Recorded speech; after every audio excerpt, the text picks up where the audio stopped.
Welcome to the Crystal Coach Show with me, your host, Anahata, helping you live every day with clarity, guidance, and practical wisdom. Are you feeling overwhelmed, anxious, maybe disconnected? Do you ever feel like you don't know how to live a life of peace and joy? I am Anahata Roach, the Crystal Coach, and during this show, we channel divine wisdom through stories of service, spirituality, and stones for self-care. The Crystal Coach Show leaves you with a feeling of connection and the clarity that takes towards becoming the best version of yourself as you hear from thought leaders and many others to help you ignite the crystalline nature of who you really are. Stay tuned. The Crystal Coach Show starts now.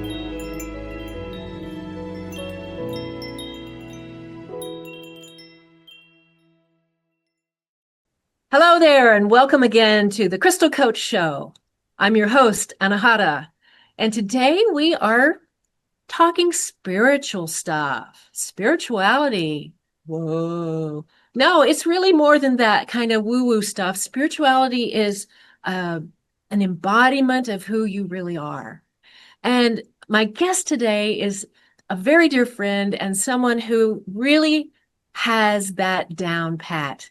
He's such a good friend that he is like a grounding mechanism for me when I get off and go, ah! And I've told you all how many times that you need to ground when your mind gets too much out of control. Well, this is the guy that's like Mr. Ground. Okay, so whenever I really have like something coming up in my life that I don't know how I'm going to deal with it, Thomas is there for me to bounce some stuff out of and always just kind of be the voice of reason and groundedness. And I just really appreciate that part of him. So today he's on the show to talk to us about what is spirituality, what was his journey and his learnings in spirituality, and how does he apply that to what he does for others.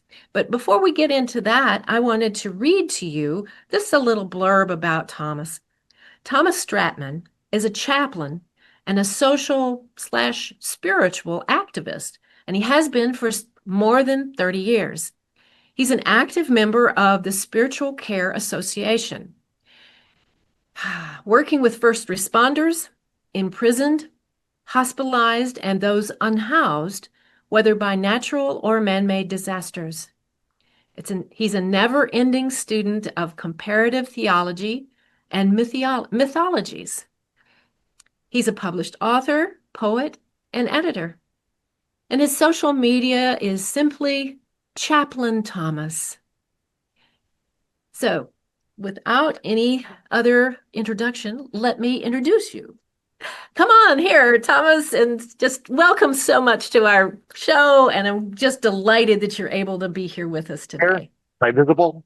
I wasn't sure at what point you could see me or they could see me. So I was just waiting. Yeah, well, they can see you now. Namaste. Welcome. Hello. Great. Let's start off, Thomas, because you and I've had plenty of times where we've gone into, real esoteric stuff about spirituality. Yes. But for those of us, those who are listening today and watching our video, will you share with us, first of all, your particular spiritual journey? I mean, some of your background is that you were in the military, and we only have an hour, right? Yeah. Well, I'll have to edit it down a bit. Condense it. You were in the military, you're a veteran. You didn't say that in your little blurb. You are a veteran. Yes. But here you were doing all these things, and then one day you literally took your car and drove away. So, well, that was before I was a veteran. Oh, really? See, yeah. I had that switched in my mind. I thought you were, okay. Well, yeah. Tell us the story. Okay. Well, in the beginning, there was the word. Oh, wait, no, I better skip forward from there. I was the kid. I was born during the middle of the Cuban Missile Crisis. Mm. Okay. So time in America where anxieties were very high. I grew up my first years as the kid who worried about everything. I was afraid there'd be nuclear war. I was afraid we wouldn't have food. I was afraid everything. I worried about things that people weren't even thinking about. And I was making myself sick. And in grade school, um, eventually, my parents took me to a doctor who said to me, uh, look, kid, um, you're way too young to have ulcers. And that's where you're heading. Wow. And then I said, what's an ulcer? And he had explained to me. And it was something I didn't want. No. So I decided, okay, I got to change how I'm living, how I'm thinking, because I don't want that to happen. Uh, and as a kid, really my only example of somebody who was living that life, that of calm and dealing with the emergencies and not making the worry take over and everything, was uh, was it David Carradine's character in Kung Fu, Kwai Chang Caine. So I was watching that and going, that's it. That's what I want. I want to be able to do that. Not the Kung Fu stuff. That didn't interest me, but the mindset did. So I went to the school library to look up books dealing with uh, Kung Fu mentality and things like this, which the school librarian was like, well, those are all higher level books than what you read at. And I said, well, give me the easiest one you got. So she gave me the easiest one she thought she had. And I read that and gave it back to her and said, okay, what else you got? And basically went through every book in the school systems library because she was getting books from other schools to me. And I got a very book knowledge of Zen, a very book knowledge of what meditation is. Okay, a very book knowledge of that philosophy. So there I was thinking, oh, wow, okay, I got it. But I didn't. You didn't. So I said, okay, I understand what's going on, but there's something missing because there was a lot of stuff in Zen philosophy and in Zen teachings and the teachings of the Buddha and that parallel my Roman Catholic teachings as well, the teachings of Jesus. Mm-hmm. Okay. And I was noticing these correlations and then how they ended up differing culturally. Okay. How the culture put its own stamp on these ideas. And I thought, I am on something no one's ever thought of before because I was a kid. And so I started looking for what other religions we had books on that I could start reading. And by the time I graduated grade school, I had a book working knowledge of probably a half dozen or more religions. Uh, in high school, I started going into finding people who were of those faiths and talking to them. And that's where I met the first person that taught me actually what meditation was. Because I was sitting and thinking I was meditating when in reality I was Sitting and thinking. sitting and thinking, Mm-hmm. or and I'm trying to think. Because I remember a man who was a Hasidic Jewish individual who taught me about the Old Testament as in why you Christians get it all wrong. So I got to see his viewpoints on a lot of this stuff. And then I stumbled upon Joseph Campbell. Mm-hmm. And for those viewers who don't know, Joseph Campbell was at that time like the leading comparative mythologist out there. His book, The Hero with a Thousand Faces, and things like that, are great books to start with. Uh, he had words for all the things that I thought I had discovered. Okay. Uh, he led me into people like Adolf Bastion, who came up with the idea of a universal truth and a cultural truth.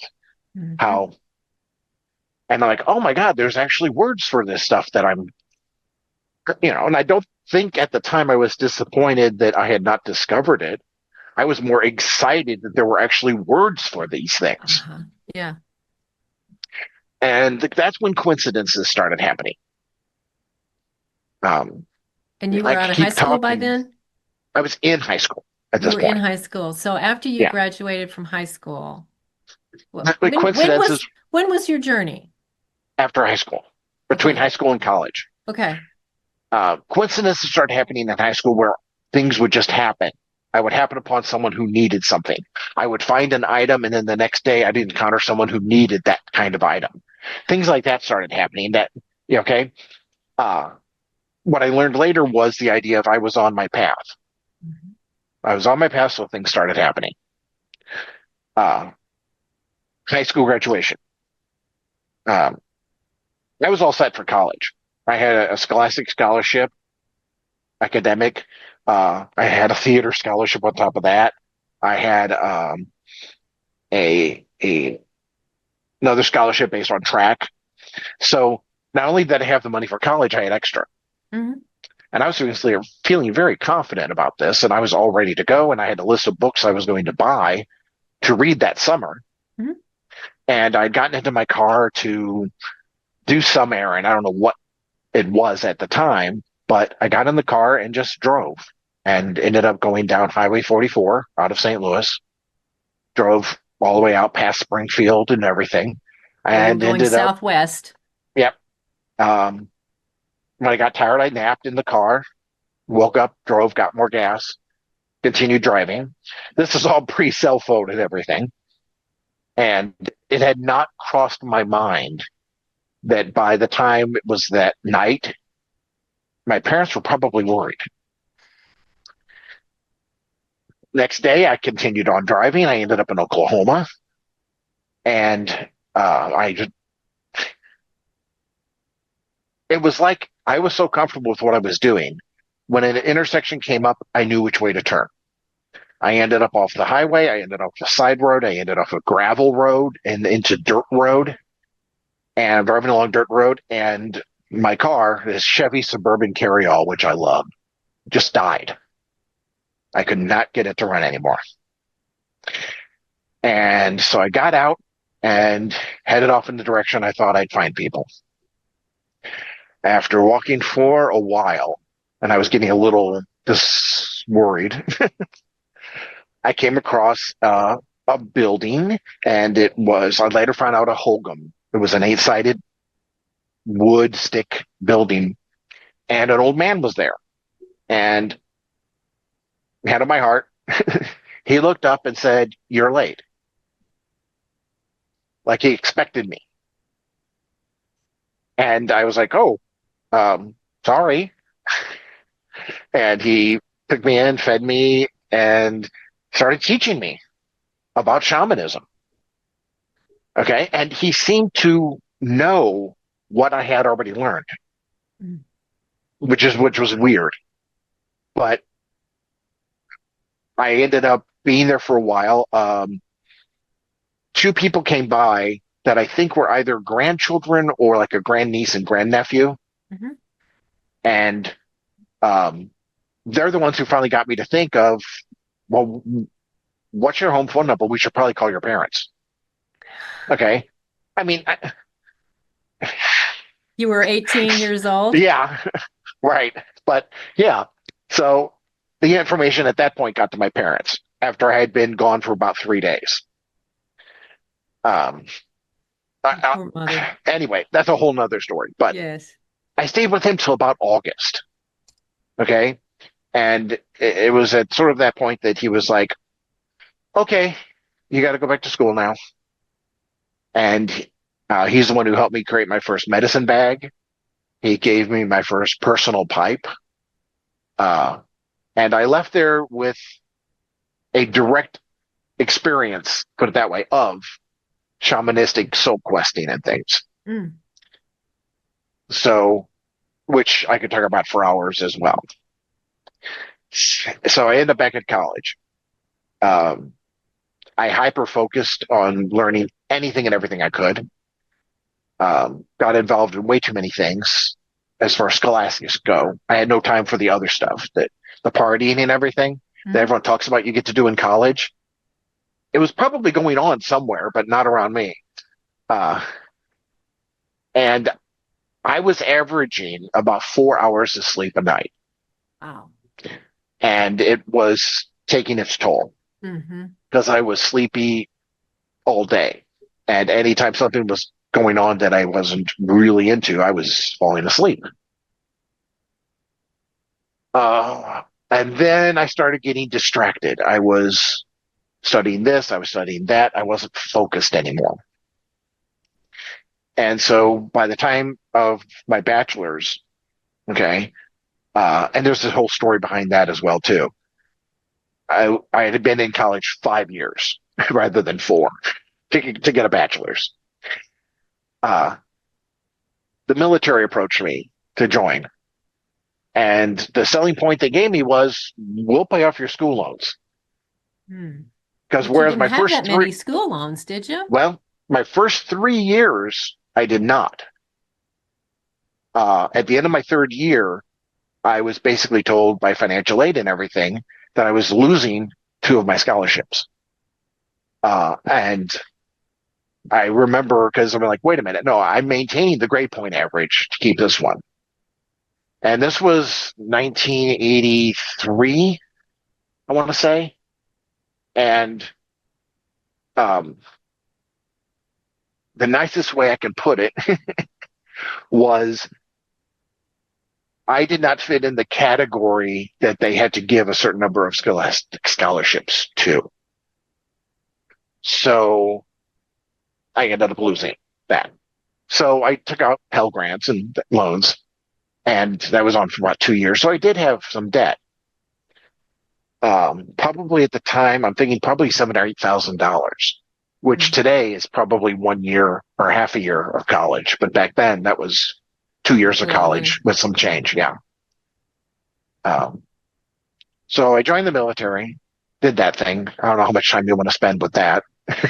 No, actually, the story that I really wanted you to focus on was the the calling that you had, and the feeling of certainty, and the complete lack of any kind of egoic filter. Like, what the hell are you doing? You got to Yeah, call your mom. Why are you out in the middle of nowhere? Now, that would be the right. egoic filter but you had no, you were completely at peace, at ease. You knew you surrendered to where your soul knew where you needed to go. And that is of itself an amazing kind of feat, especially for someone so young. But then again, you'd been devouring all of these books, and then you'd had some training on meditation. So you kind of knew what it was to like to drop into that still point within Right. you. And yeah, coincidences and things were happening around me. So it was sort of like I knew when I was In that doing what I zone. was supposed to be doing. Right. So you already kind of Okay. had a target. You had a kind of a place that you knew the vibration was that, and you followed it. Um, we're going to take a quick break, but when we come back, we're going to continue with how Thomas took what he knew and, after the military, and uh, started using it in service. We'll be right back.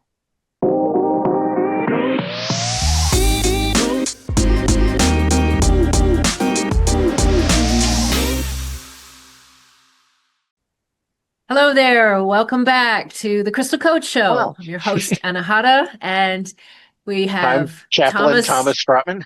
Yes, this is my guest today, Chaplain Thomas Stratman. And we've been talking about Thomas's journey and spirituality, and we've gotten all the way up to his military career. But we can kind of take the shortcut through that. And I'm really want to know where you went after your military, and how you were kind of led into the chaplaincy and things that you do on a spiritual basis now.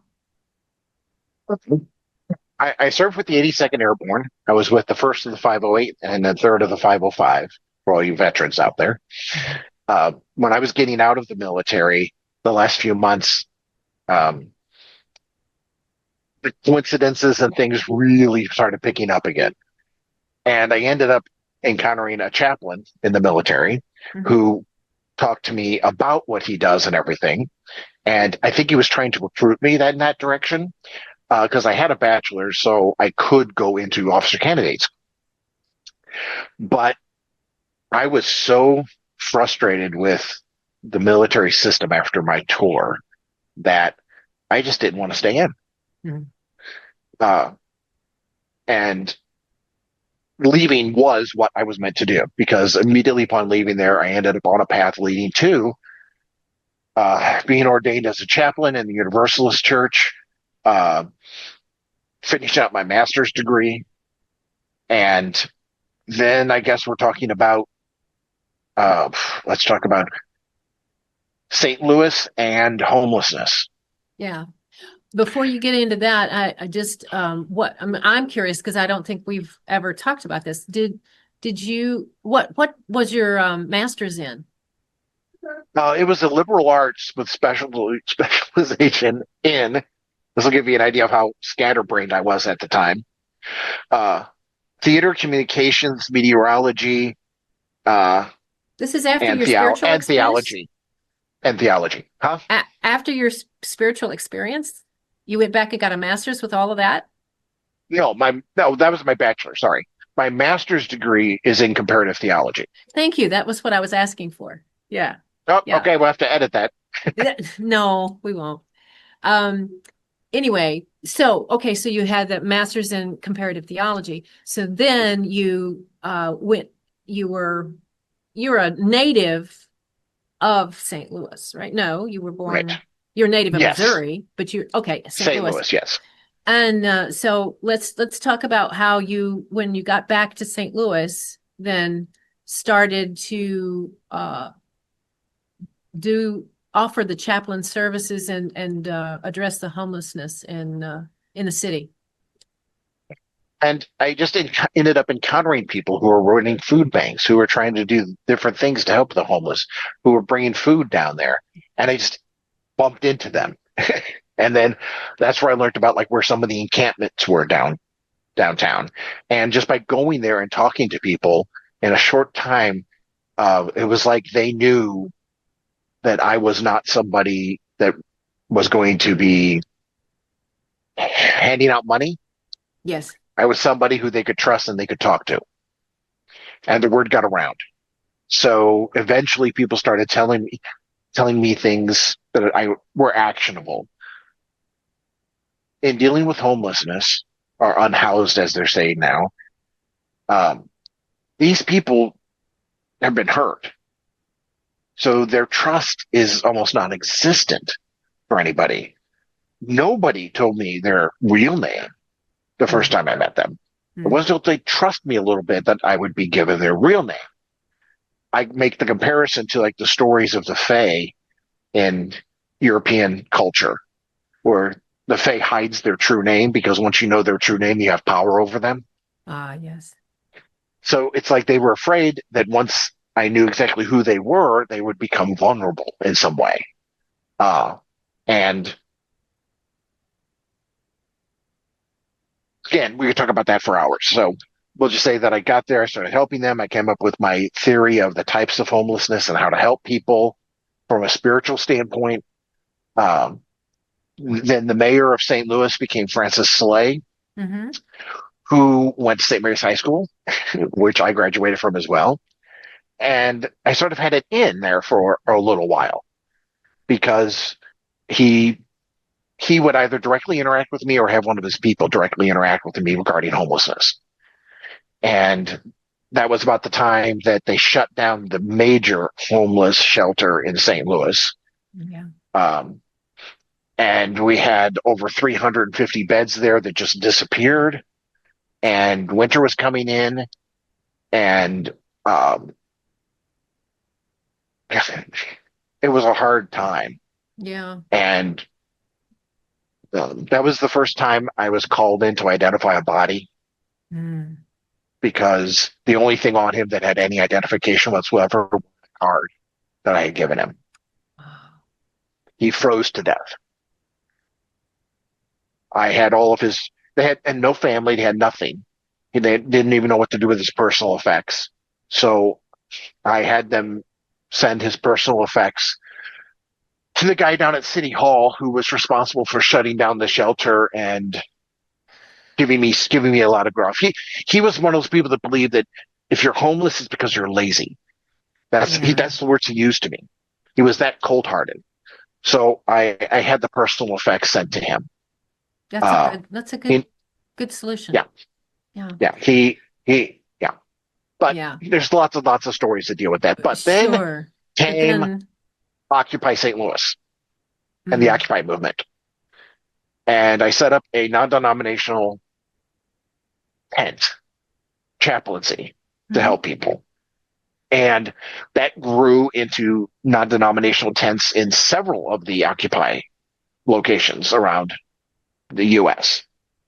Um, and that was a very good experience because I got to see.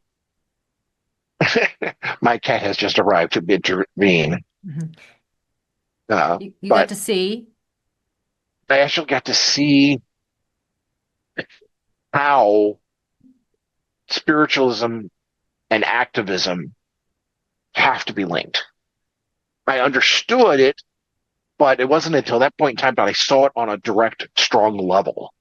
We had, um, it's like, okay, in the Western church of Christianity, Jesus died for your sins and you're Hmm. saved. Hmm. In the Eastern one, and I'm speaking very generally here, um, you have to marry your ideas with action. If you're not living it and that action, then no, you're not getting to heaven because Jesus did not die for that. Okay. And I see where that comes from. We had lots of people who would come down and try to preach to the people in the Occupy place, and then they'd go away. Hmm. It would never offer And help. right, Yeah. there was no engagement to help.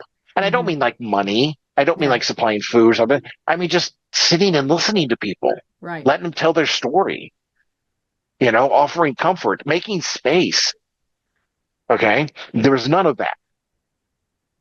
Um, and I'm like, am I unique in this way? And that's what led me to finding other people and getting other tents going on in other Occupy places so that there was action and people there doing more spiritually than preaching. Right.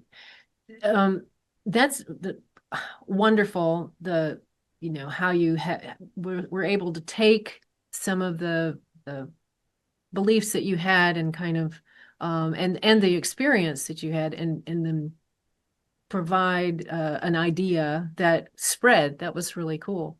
Um, the the the thing that I was when I was listening to you say that the Occupy St. Louis was that was you were the genesis of that? Well, no. No, Um, okay. I Because was that's what I was involved in it. hearing. I wanted to find out. Sorry, yeah. So amazing. The Occupy movement started with on Wall Street and the Occupy. Oh, Yeah. okay. And it spread all over the United States. And the group in Yeah, St. and yeah, Louis, that's right. But I right. mean, how? And I went down there to help and saw that they could really use someone to hold space, listen, Mm, help them from the, so I got a tent and set it up down there to be gotcha. a non-denominational chapel. Yeah, yeah, right, right. And how are you doing? Are you working primarily with homeless or unhoused folks now, or are you working with other people? Other people primarily right now, um, we'd have to go through uh, my neck surgery. Oh, I jumped out of airplanes in the we don't, military. I We're know gonna you have to go through did. all of that and No, that we time don't. period. No. Right. So on the spiritual side, that's kind of where I formulated. It's not just about listening; it's about understanding the other person's faith, what the symbolisms are that they are using so that I can communicate to them in their symbols rather than trying to communicate on my symbols. Because the worst thing a chaplain can do is try to convert somebody when they're in the middle of a spiritual crisis. Okay. Exactly. So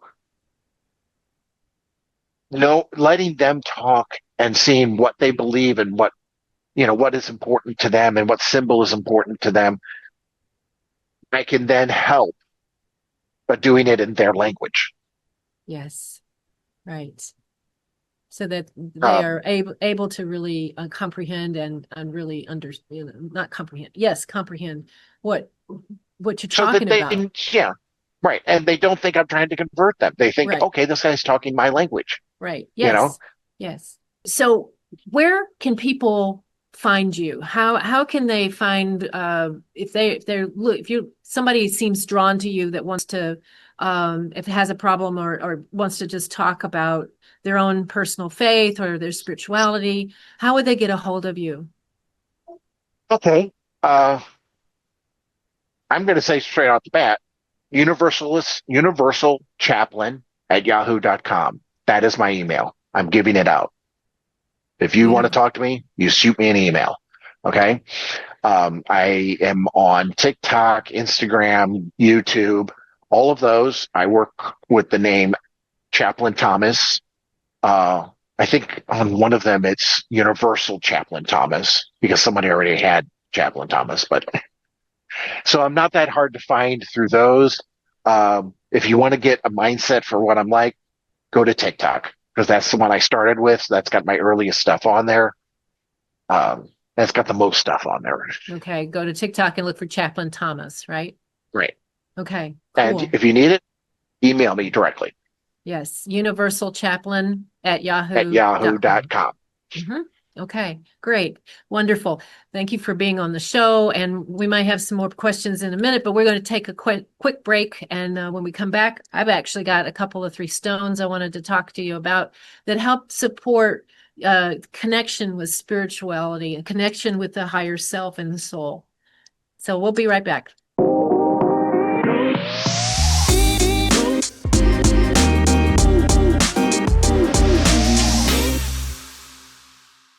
Hi there. Welcome back again to the Crystal Coach Show, where my guest today is Thomas Stratman, and a chaplain and social spiritual activist. Thomas, another question that I thought would be good for the listeners is, what are you seeing in the field right now? When you're out and about and working, what are the things that are really bubbling up right now for people? Okay. That one I can answer pretty quickly. Um, whether I'm talking to people who are imprisoned or whether I'm at a hospital talking to somebody or homelessness, a lot of people are just spiritual angst right now over the political situation Mm, and trying to just help people deal with the reality without making themselves suffer. It goes back to the saying of pain is inevitable, but suffering is optional, yes, that's and the how to take Buddhist. actions, right? How to take actions from their side spiritually without it just messing it, letting the emotions overcome them, letting their, you know, Yeah. And you said you had kind of developed, well, you had some tools to help people with that was, that real fear-based anxiety and angst yes, to cope with that and to bring them down. Well, I'm somebody that knows how you can do that. So, because I've talked to you about it too. Yeah. yeah, exactly. Yeah, yeah, yeah. So, thanks. I'm gonna take a segue now into just a couple of 3 stones that might be really Okay. helpful if you're interested in connecting more with your own spiritual path or with your own spirituality. There's just a couple of 3 that I just picked up off my shelf and I wanted to show. The first one is called selenite. And I've shown this to you all before, but selenite is a frequency of the higher self. And it is just such a pure light, pure love, just this higher self that it's the frequency from which you came. We come from love, we return to love, we are love. This is the connection to that part of you that sees the landscape, even when you're mired in a maze and you can't see your way, which way to turn. The part of you that is above that and can see that you might be going in this direction, but you really need to go in that direction. That's the kind of clarity and connection that you can have with that selenite energy. I mean, this is not the only one, but this I've is seen that one. used a lot in feng shui. Yes, Yeah. indeed, and for clearing. But the real connection in the frequency is to really find that place above. Actually, an embodied soul, the spirit, the higher self would be in the heart. That's the seat of the soul when the soul is fully embodied. But there's a lot of folks out there right now who aren't completely embodied because of fear. They've like moved their whole light body like partially out of the physical body because it's hard to be in the body right now. Yeah, I've heard the term living your life as a fragment of yourself. Yeah, a fractal of yourself. So when you're wanting to get more connected to that still small voice that tells, that's love based, it's not fear based. You have to learn to discern, as I always preach. But the danbarite, I got two different kinds here. Well, it's the same stone, but just different specimens. Danbarite is one of those beautiful um, frequencies of messages from spirit.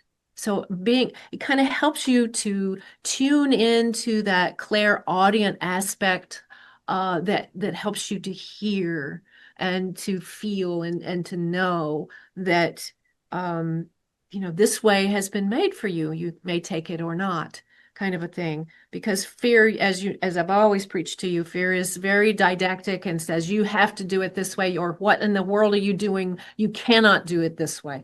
So I may have to remember look that stone up. That's one I'm not familiar with. That's what interesting. Danburite? Yeah, Yeah, Danburite. that's very interesting. Danburite. Danburite. Yeah. It's mostly clear, but sometimes there's a little pink cast to it. And it's just a beautiful stone. The first time I ever held a piece of it was just a tiny little specimen piece of Danburite. That was my very first piece. The first time I put it in my hand, I could hear an angelic choir, and I'd never had that experience before, and it was just That's amazing. And so I just love this stone because of the angelic frequency that really kind of connects you to that place of love and peace. And last, you know, basic clear quartz. Clear quartz is well, this isn't really clear, but you know what I'm talking about. This is ice quartz. But clear quartz is that place where you get clarity. And also, clear quartz can be used in conjunction with anything else. So you can have the clear quartz with the selenite, or you can have so the it's a clear quartz. focus. It amplifies. Okay. It amplifies the frequency of whatever it's around. So if you want to amp up a frequency of another stone, put your clear quartz with it. And that's been very helpful for me. Sometimes it's like, oh, I don't quite get this, and we get a little piece of clear quartz involved and clarity. There it Does it is. matter? Does it matter like the points that it has, or whether it has a point, or whether does that matter at No, all? it doesn't have to be double terminated. That's just how the energy runs through. If it's double terminated, it's got points on either side, then there's an energy running in both ways. Interesting. So Okay. if you have a clear quartz that only has one point and then the other is like was attached to the matrix of it or whatever, but Mhm. so it's not a point, then the energy goes out that point. Whereas with the double terminated, it goes out both points. So, there's a kind of a counterclockwise and clockwise paleoelectric thing that goes on with energy exchange. energy exchange. It goes on in a clear quartz that does you don't find in a lot of other minerals, but that's why clear quartz is always used in computers and computer chips and for cell phones and a lot of technology because it amplifies and conducts electricity so well. Anyway, so that's just my offering from the Crystal Coach today for spirituality and connection, and really, really appreciate your time and energy that you've given us and information, Thomas. Is really wonderful. Thank you for I am being so on grateful here. you invited me to do this. I am so Yes. grateful. And again, if you want to connect with Chaplain Thomas, look for him on social media under that handle. And also, he will answer your email at Right. universalchaplain@yahoo.com. That's another episode for the Crystal Coach Show. Thanks for tuning in. We'll see you next time. You have been listening to the Crystal Coach Show, helping you live every day with clarity, guidance, and practical wisdom. With me, your host, Anahata. Tune in every third Monday at 10 a.m. Pacific Time on transformationtalkradio.com, where we channel divine wisdom through stories of service, spirituality, and stones for self-care. Feel connected and reside in the vibration of love on The Crystal Coach Show. For more information and to become the best version of yourself, visit thecrystalcoach.com. That's thecrystalcoach.com. See you next time.